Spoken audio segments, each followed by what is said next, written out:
What's up? Here's Jean-Francois from Door to Door. I don't know what the name is yet, but it's Door to Door. And here, Guy. And today's topic, I'm going to just do a rant of my day and Jean-Francois like this. That's going to be the same, pretty usual stuff. All you already know.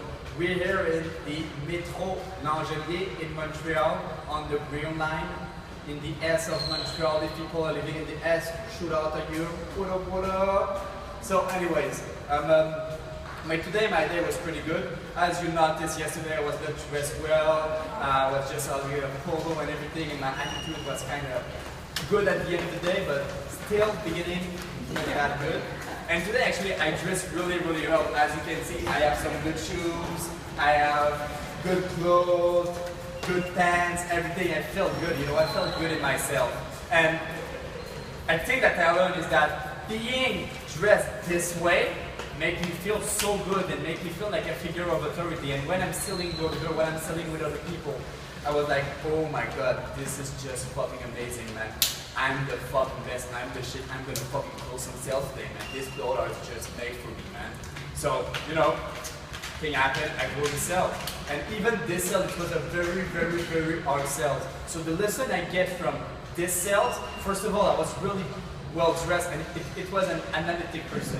If you don't know, an analytic is people that are a lot in their head. They're a mathematician, engineer. He was a teacher, so he was, you know, he was well educated. He was like, oh, I don't know. He was 70 years old.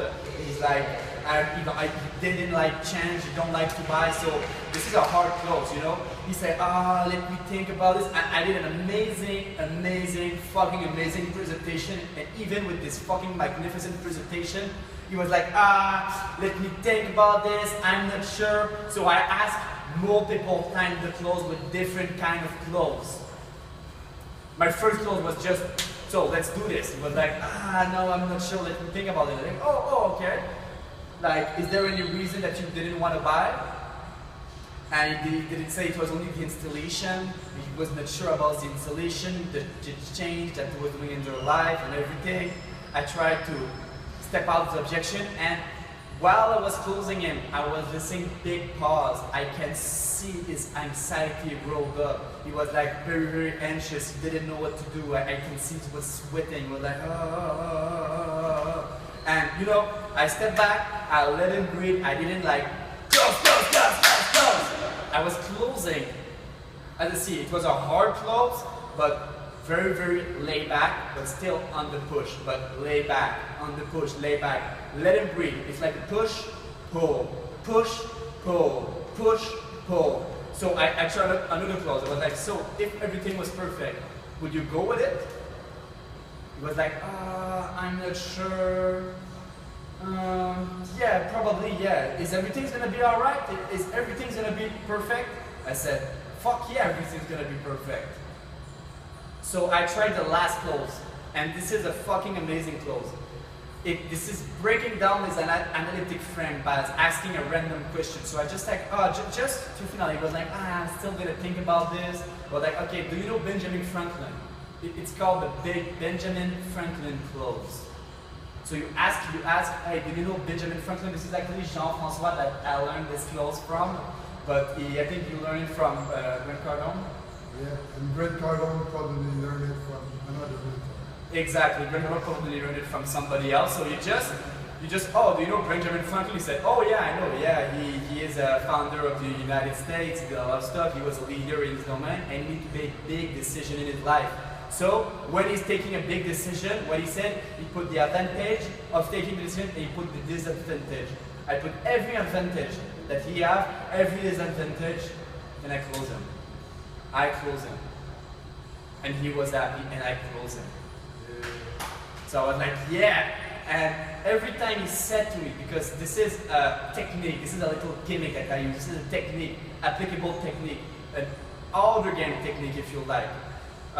This technique that I use very efficiently, but also there is the inner game that always going around. And you must understand that while he was saying me objection, while he was saying me, let me think about it, in my mind, I was like, I'm gonna close him. I don't give a fuck, I'm gonna close him. This is, I didn't react to him. And this is why I believe I close in. If I was like overreactive and was like, oh my god, he's gonna think about it, and being crying and everything, and like, okay, let's go to another door, I'm not gonna close in. So this is pretty much it. Close, close, close.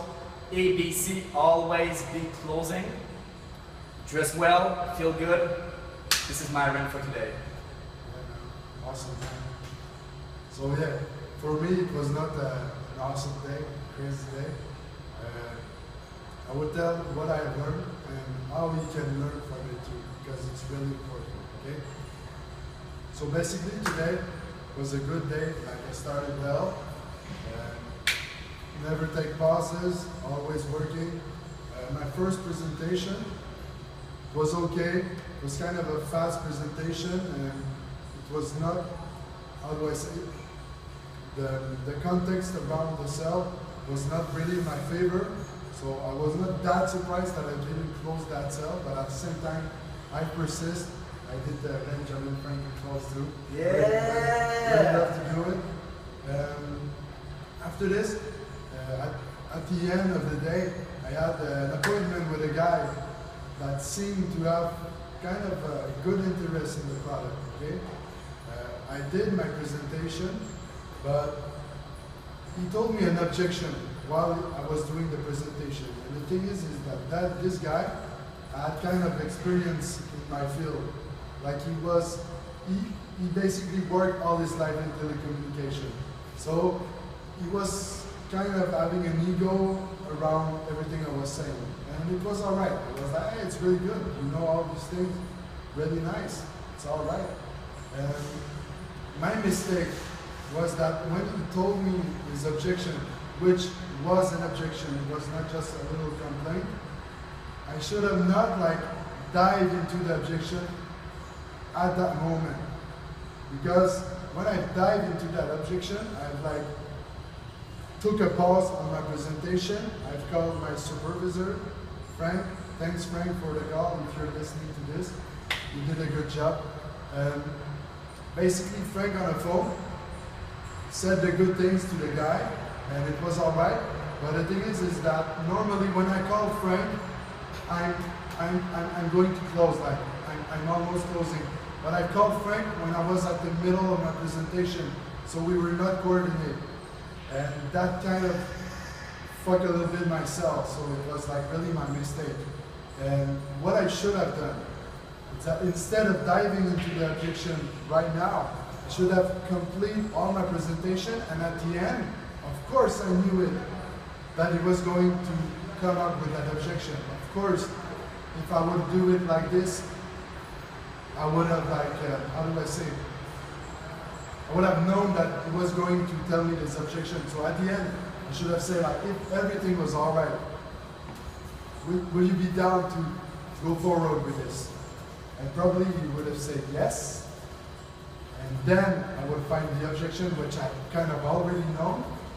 Then after this, I called Frank. Frank, boom, explained everything that I was not able to explain, because Frank is really like a big figure of authority. And then I would have been able to close the cell. But right now, I just know, I know this because after my day, I was kind of in a negative space. I was like, how the hell he didn't take the product? The price was good. Everything, the service was upgrading his position for him.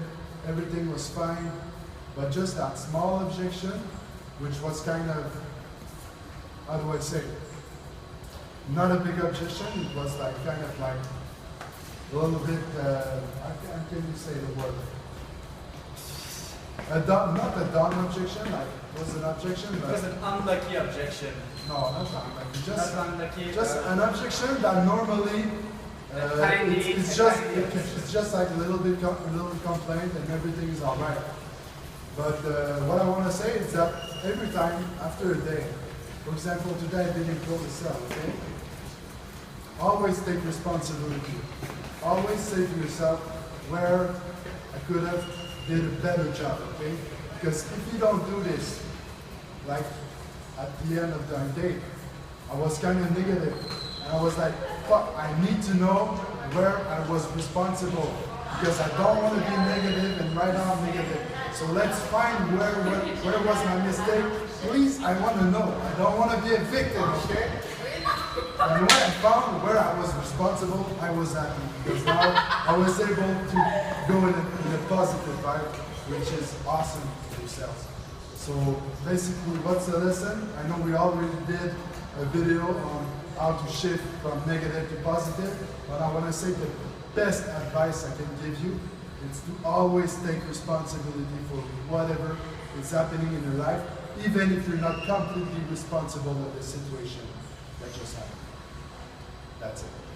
So thank you for watching this video. Don't forget to hit the subscribe button just below, and see you next time. Yeah, man. Yeah!